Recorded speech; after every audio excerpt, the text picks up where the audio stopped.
Ubos po ba ng ubos ang pera sa inyo pong pitaka, mga bossing? Ngayon po mga bossing, kung laging nauubos ang pera po, laging nasisimutan ka ng pera, at laging ang problema ay pera, gawin nyo po ito mga bossing ko sa inyo pong pitaka. Alisin nyo muna kung ano man ang mga laman nito, maging mga ID po ninyo mga bossing. At pagkatapos ay ipagpag nyo po ito dahil maaaring may kumapit na kamalasan sa inyo pong pitaka. Gawin nyo po ito sa umaga lamang na mga bandang alas 7 ng umaga. Ipagpag nyo po ito sa gawing silangan mga bossing ko habang sinasabi ang mga salitang ito. Itinatapon ko na lahat ang mga kamalasan ko at huwag ka na muling babalik pa. Ang lahat ng kahirapan at kawalan ay itinatapon ko na. Ganun pa mga bossing ko, ang pagwiwish ng walang gamit na sana, direct to the point ang pagwiwish mga bossing. Mas mainam na kumuha ka ng kalahating basong tubig, lagyan ng kapranggot na asin, at pagkatapos mga bossing ko ay kumuha ka ng bulak at punasan nyo po mga bossing ko ang ating wallet. At pagkatapos mga bossing ko ay mag-wish po kayo na sa pamamagitan ng pampaswerteng ito ay kailanman na hindi ka na mauubusan ng pera. Itapon nyo po ang inyo pong bulak mga bossing ko na pinagpahira nitong ati pong pitaka. At pagkatapos ay ibilad ito sa sinag ng araw. At pagkatapos mga bossing ko, kumuha po kayo ng bawang at dahon ng laurel at ilagay nyo po ito mga bossing ko sa inyo pong pitaka. Ito po mga bossing ko ay magdudulot sa inyo ng swerte. Sabihin nyo po kailanman na hindi na ako mauubusan ng pera.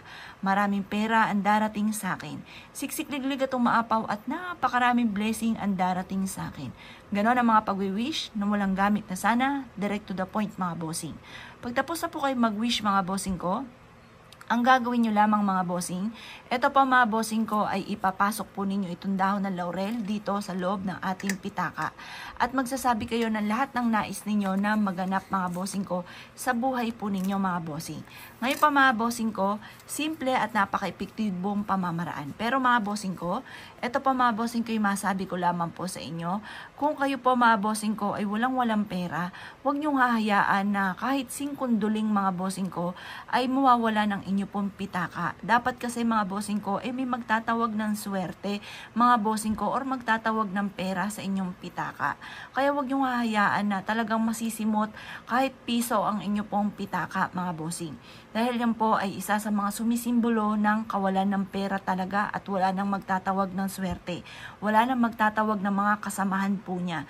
Kaya dapat mga bossing ko, kung ikaw ay gagawa ng ganito, mas mainam, paalala lamang na huwag kang magpapawala kahit piso sa inyo pong pitaka. Mas mainam pa kung meron kang kakilala na maigi ang pamumuhay, mayaman, or isa siya sa mga huwaran po ninyo, humingi ka sa kanya ng piso at yun ang gawin yung taong bahay sa inyo pong pitaka. Dahil yun po ay masigit na makaka-attract din ng swerte at maaaring maanggihan ka ng swerte po ng tao na mayaman na ito. Kaya kung ikinaniniwala at gagawin nyo po ito, gawin nyo po ito ng pasikreto nang walang kahit sino man ang nakakaalam. Kasi once na may nakakaalam po ay nagiging mailap ang swerte or nagiging matagal bago makamit ang mga pinapangarap. Kaya kung ikinaniniwala at nais nyo po itong gawin, huwag ka na magpatumpik-tumpik pa. Subukan nyo po ito, proven po ito na napakaswerte. Kaya kung ikaw isa sa mga mahilig sa mga pampaswerte at nais nyo po itong gawin, good luck po sa inyo po lahat.